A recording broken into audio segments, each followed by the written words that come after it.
Ayun guys, so ayan ang daily commute natin papasok ng work. Ang daan ko ay C5. Magmumula ako sa Kanyogan and then dire-diretso na yan hanggang makarating ako sa BGC. So ganyan lagi yung daan natin. By the way guys, pag nakita nyo na nagle-lane filtering ako, maluwag talaga yan.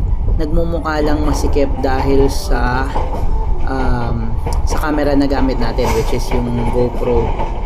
Parang akala nyo pati mabilis siya, pero sa totoo mabagal lang yan ang pagmamaneho ko dyan. Tapos yan, tulad nyan, nakalusot ako dyan kasi maluwag talaga siya. Nagmumukha lang masikip dahil dito sa, siguro dahil dun sa wide, pagkaka-wide nung field of view ng camera natin.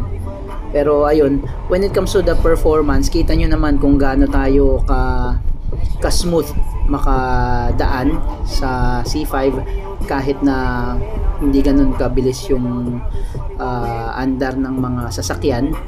Ang masasabi ko naman sa scooter natin is sapat yung lakas ng arangkada niya para talagang mauna tayo at hindi tayo ma-stuck sa traffic, which is ito yung pinaka number one na reason bakit tayo kumukuha ng scooter or sa iba motorsiklo.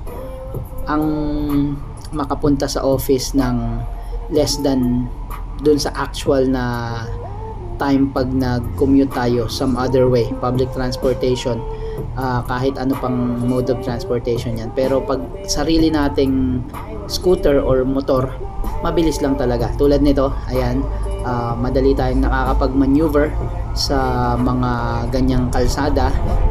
And ito naman, nung nandun na ako sa BGC, maganda yung arangkada talaga niya. Hindi mabilis na pangduluhan or hindi pangduluhan yung Kymco Skytown 150, pero sa arangkada kita nyo naman yan, galing tayo sa stoplight and then nung nag-go, talagang tayo yung nauuna. Kahit na konting piga lang, mabilis siya magbigay ng power sa makina.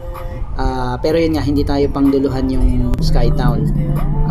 Kaya ayun, napansin ko yan sa kanya. Tapos eto rin sa gabi, although malubak yung C5, napabalik na ako niyan sa may Pasig, bagong ilog flyover yan, papunta na ng Ugong.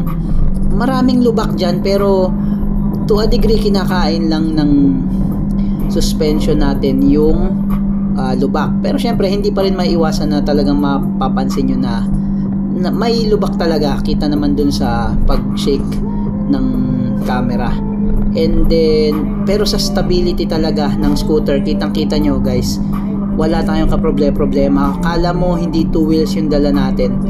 Siguro nakakatulong talaga dun yung malapad yung mga gulong ng scooter natin, which is yung Skytown 150.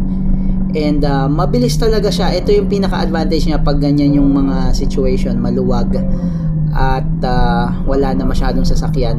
Doon mo mararamdaman na sobrang sarap talaga niyang i-maneho. Well, yan is yung pagpa-uwi. Pagpapunta naman, ang mararamdaman mo sa kanya is madaling i-maneuver yung sasakyan natin kahit na hindi ganun kabilis yung andar ng trapiko. So overall, satisfied talaga ako. Hindi ako worried pagdating sa safety, sa braking, kasi nga meron tayong ABS and TCS, which is sobrang effective talaga. At saka nandun talaga siya, hindi siya sinabi lang, hindi siya basta sinabi lang na may ABS and TCS. Sobrang effective talaga niya, na nasubukan ko na yan. And ayun, sobrang niyang sulit pang daily itong scooter natin na Skytown 150. Although para sa akin malakas siya sa gasolina, but